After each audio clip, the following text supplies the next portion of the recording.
Hi everyone. Today I want to take you on a quick but meaningful journey through the New Testament. Sometimes we think of the Old and New Testaments as two completely different books, but really the New Testament is the beautiful fulfillment of the promises made in the Old Testament. Everything that began in Genesis finds its ultimate completion in Jesus Christ as the center of God's redemptive plan, the one who brings all of history together. So let's look at how this story unfolds. Before the New Testament begins, there's a gap of about 400 years of what we call silence. No new prophet, no new relevance, but that silence didn't mean God has stopped working. In fact, he was setting the stage perfectly. The Greek language had spread across the known world, which meant people could communicate easily. The Roman Empire had built roads and established the peace, making travel safer than ever before. And the Jewish people under foreign rule were desperately longing for the coming of the Messiah.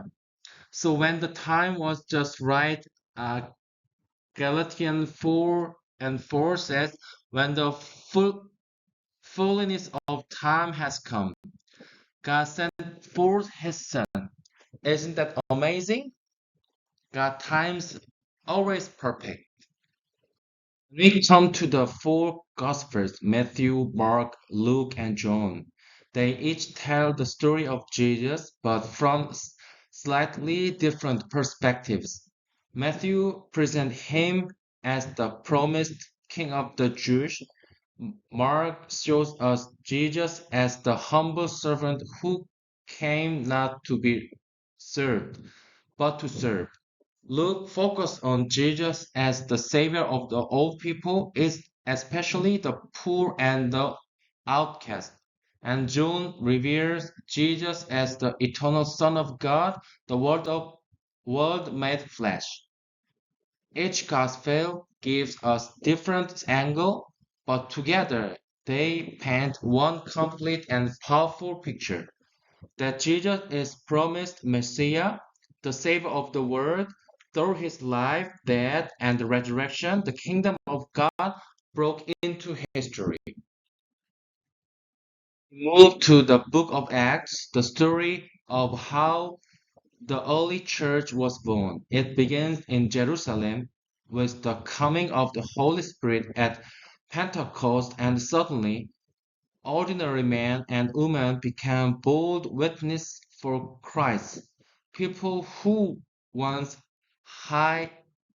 hid in fear were now proclaiming the gospel openly, and thousands were coming to faith.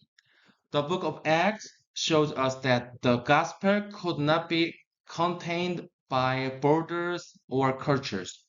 Paul's missionary journeys carried the message from Jerusalem to Judea, Samaria, and all the way to the ends of the earth. What we see here is not just history, it's the movement of gospel spirit through his people. And that that same spirit is still at work today. Next, we have the letters, many written by the Apostle Paul. These letters are the foundation of Christian teaching and theology. Paul explains that we are saved by the grace through faith, not by works. He helps churches understand how to live in unity, how to handle conflict, and how to reflect Christ in a broken world. Then we have the general letters James, Peter, John, Jude, and Hebrews. James focused on practical faith. Don't just heal the voice, do it. Peter encouraged believers to stand firm during the persecution, John emphasized love and truth, and Hebrews remind us that Jesus is our perfect high priest, the one who opened the way for us to approach God.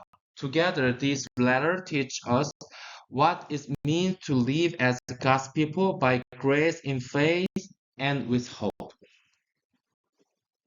Finally, we come to Revelation, the last book of the Bible. Is often seen as a mysterious or even frightening, but at its heart, Revelation is a message of victory and hope. It reminds us that Jesus risen and that evil will not have the final word. Even when the world seems dark or chaotic, God is still on the throne.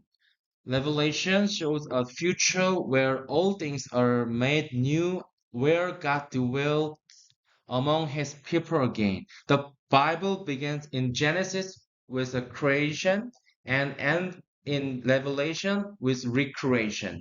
A new heaven and new earth when there's no more death, sorrow, or pain. That's our hope as believers. Christ has won, and we will resign with him forever. God bless you all.